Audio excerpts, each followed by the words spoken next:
เฮ้ยพวกมึงสูงกันจังวะไอ้เหี้ย ไอ้ไหน ไป ไม่ได้ ทางนั้นไปทางนั้นไป หัว ทางนั้น หัวล่องหนปลอมอ่ะปูดปะ ไม่ได้ถามครับ หัวล่องหนอ่ะ เอ้ยแล้วมึงจะไปโหลดทำไมเหี้ยอะไร ประมาณมัน พวกมึงตามกูมาเนี่ยพวกมึงได้ยินไหมไอ้เหี้ยเออมึงตามกูมานะ แต่มันก็อีก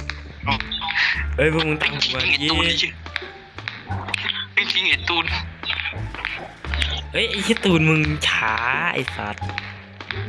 ตูนเห็นปุ่มวิ่งไหมปุ่มวิ่งอ่ะ วิ่งหนียะวิ่งหนีปอบพี่คุณ ปอพิกุล ได้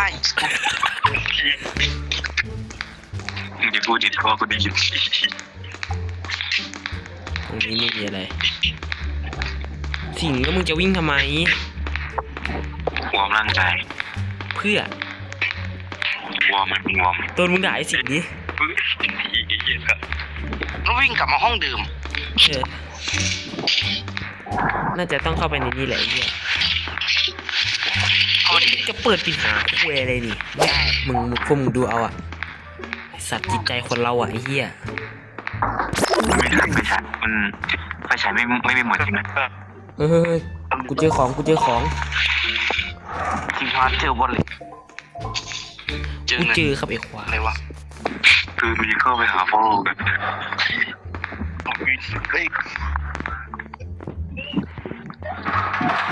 เกม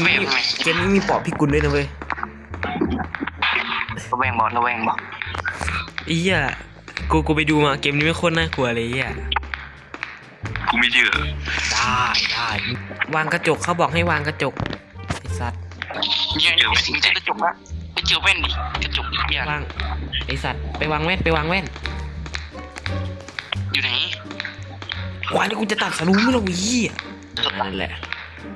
เอาแล้วตามพี่มาน้องจะรู้ทุกอย่าง กูไม่เชื่อ ได้เลยเนี่ย อะไรวะ กูได้กล้อง ชิบหายแล้ว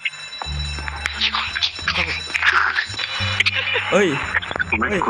ลัว ไอ้ยี่ปอบพิกุลเหี้ยเอ้ยไอ้สัตว์เกมปอบพิกุลนี่เหี้ย มีสเตจ2เฉย ตัวด็อกเตอร์ แทงเดินวะ ไอ้เหี้ย ตรงนี้มียัน เฮ้ยที่อายุคลิป ไอ้เหี้ย ทำไมจอกูแดง ไอ้เหี้ยไอ้ตูนไอ้อามมึงหนีที่อาม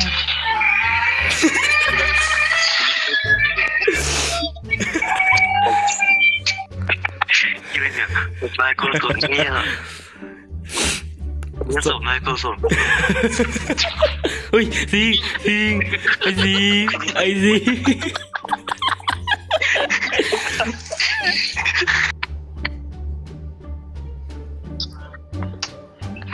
มันได้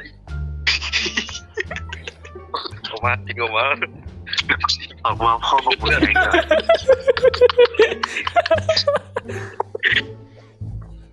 มันไปแล้วไฟพ่อใช่ไหมผมเอาไปแล้วสิ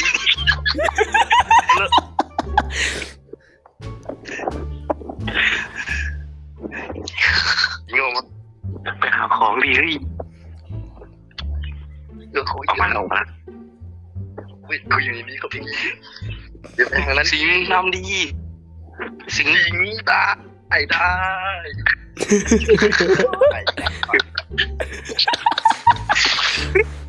มา